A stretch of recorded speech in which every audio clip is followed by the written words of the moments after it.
So one of the viewers commented this idea about a tactic, and as soon as I had it set up, it just started clicking, so I had to make a video on it. I just love the movement with this tactic, so shout out to Yashaval for his comment. If you need coins to buy high-end players and make your dream team, you gotta check out lootbar.gg and their ridiculously low prices. Their prices are already 10% cheaper than any other platforms, and I've got you another 8% off by using my code OMID. Plus, after you purchase, you receive a free 5% extra coins, more than the amount you actually ordered. Many familiar faces in the content creators community are using Lootbar services, so you know you're in safe hands. And with a super fast and safe delivery system, you can have your coins within 30 minutes. So make sure to check out lootbar.gg and their amazing prices, and don't forget to use the code OMID to get that extra 8% off. The link is in the description. Hey everyone, it's Omid Dexter and welcome back to another video on this channel. Today, before I talk about the formation, I want to thank every single one of you for all the support. You lads are the reason I'm able to do what I love and chase the dream I've always had, so I want you all to know that I really appreciate it. The formation I want to talk about today is the 4-5-1 flat, the one with the 3 center mids. And we would usually go about this formation having the wingers on inside forward, kinda replicating last year's 4-3-2-1. But here's the plot twist: what if we keep both of our wingers out wide, having them stretch the defense as much as they can, while both of our center mids go forward, exploiting the gap and playing the role of extra strikers. So this way, at least on paper, we're creating a 5-man attack which should outnumber, overwhelm and dominate any 4 at the back defense line. Let's not waste any time and move to the tactics, where we're gonna have the formation again on the 4-5-1 flat, the one with the 3 center mids. The build-up style we're gonna have on counter, which I really enjoy using this year. The general attacking AI movement on this game is too stale and limited. Having the build-up on counter gives you the highest number of AI runs, but it also makes it a little hard sometimes to get out of press or passing it from the back. So my recommendation is that you have it on counter, but if you're struggling to get out of press, balance should resolve that issue for you. For the defensive approach, we go with 70 depth, keeping the team high, perfect for midfield congestion and pressing. Also, the broken auto of side traps. Moving on to the player roles, we're gonna start things off with our striker. We're gonna have this player on advanced forward and the focus attack. Not complete, we don't want this one striker to get wide, we want him in the center of the pitch. And I'm not the biggest fan of advanced forward, followers of this channel know this, but for the one striker formations I kinda feel like we need that extra movement to be able to feed him the ball, so...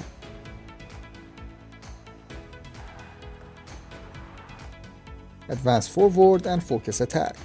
Next up are the left and right midfielders, and for this specific setup, we'll have both of our wingers on winger and balanced focus. I've experimented with having one of them on inside forward or wide playmaker, and it played actually really well with both alternative options. But having them both on the winger role opens a new style of chance creation that I'll have to say I really enjoyed.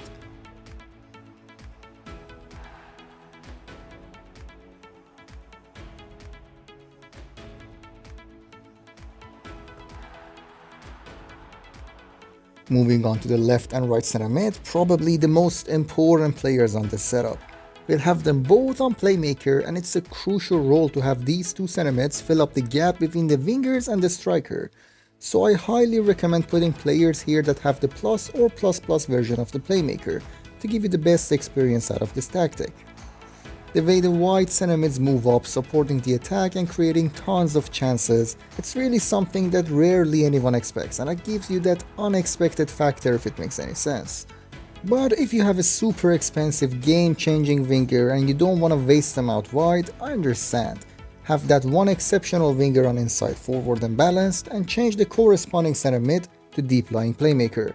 This way you always have one diagonal run on one side of the pitch and a midfielder right behind that player to feed them the ball.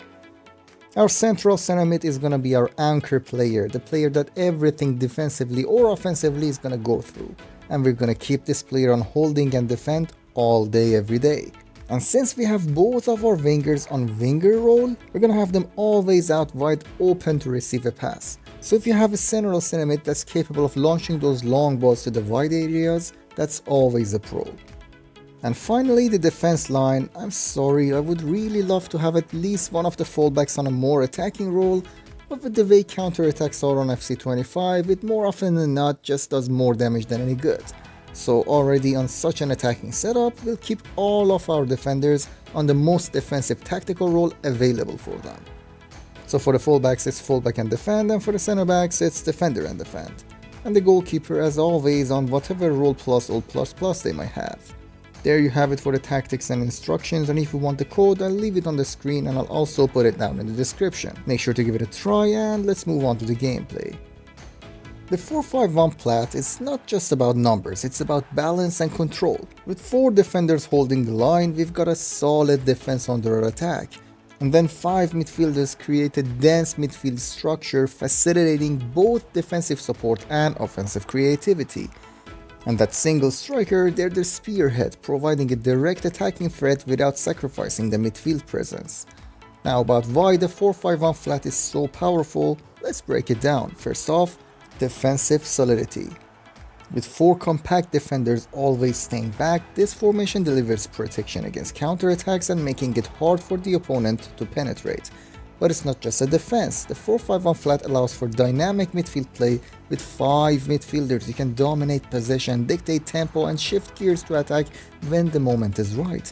It's just a perfect balance between defense and offense, making it a nightmare for the opposing teams.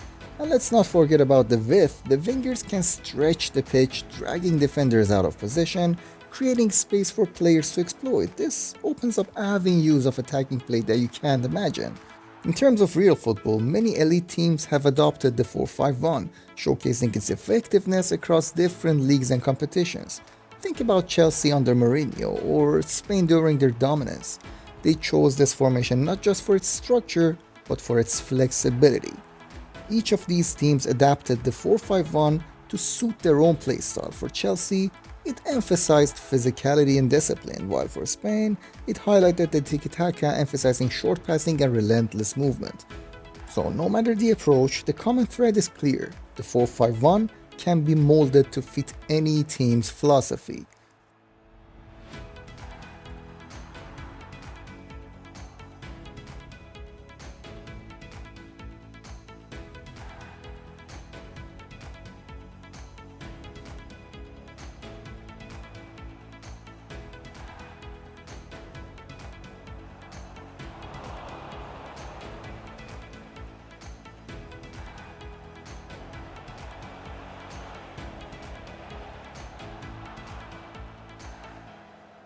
Anyway, that's it for today's video everyone. Thank you so much for watching. Please leave a like and subscribe, it will help out the channel massively. This is the end of this episode and hopefully I will see you on the next one.